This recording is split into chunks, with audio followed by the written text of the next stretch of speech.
At Westminster, British MPs can get into a bit of a sullen grump when you mention the row over their expenses. It is, they say, nothing compared to what goes on in Europe. If they're on a gravy train, they say, it's a sort of rickety old Stephenson's rocket of a contraption that chunters along a pensioner pace. Across the Channel, by contrast, the 300-mile-an-hour Euro Expenses Express is burning up a massive £200 million a year of your money. So, how does the game work? If you are lucky enough to get elected to the European Parliament, how do you get your hands on all that cash? Well, it's easy. Let's play Euro MP Millions and find out.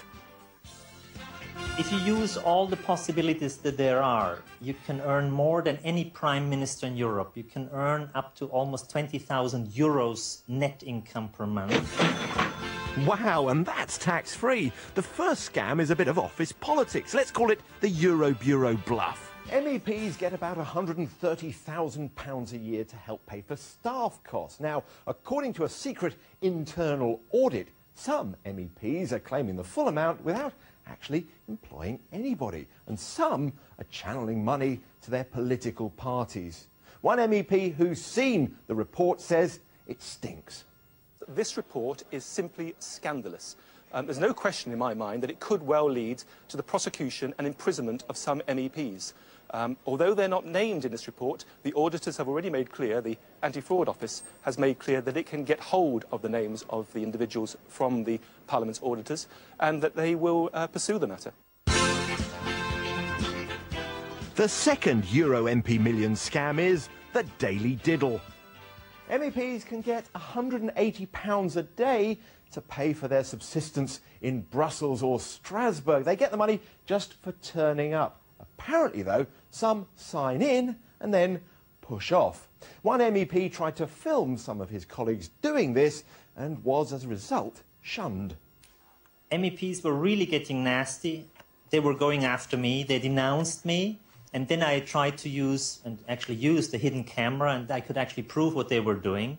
Then there were lots of promises made that things would change, but at the end of the day, only few things have changed, with the exception of the daily allowance. There's still enormous possibilities of cashing in, of going for the gravy train in the European Parliament. There's also, of course, the gravy plane. Let's call this the travel trick. To understand this particular trick, you have to try and abandon the rather quaint notion that expenses are there to, refund somebody for something they've actually, spent. Not in Europe. MEPs are given the cost of a weekly open economy return flight between their constituency and the Parliament. This is a very expensive type of ticket, but they can actually fly on a no-frills airline and trouser the difference. With a little planning, a canny MEP can easily make 10 or 15 grand a year. To be fair, this rule is changing, but not until 2009.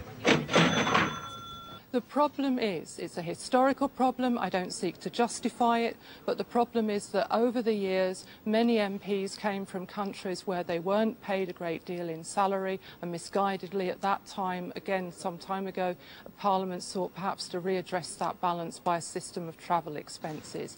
It is an abuse, it's being put right. One perk that's not about to go, though, is the pensions pilfer. MEPs not only get the same extremely generous smoked salmon final salary scheme that UK MPs get, but they can, and most do, opt into an extra special European Parliament pension. And boy, is it extra special. The MEP contributes about £8,000 a year, and the EU puts in another £16,000 on top. But here's the kicker. The MEP's contribution is taken not out of their pay, but out of their office expenditure allowance, for which they don't have to provide any receipts. Now, they are supposed to reimburse it with their own money, but, MEPs are busy people and sometimes they forget, and so, who's going to find out? To be fair, most British MEPs from all parties have been calling for reform, but resistance has come from nations where MEPs get tiny salaries and couldn't survive without going on the hey-diddle-diddle. Pay, though, will be standardised after the next Euro election, but still, I wouldn't expect the Euro millions to dry up then.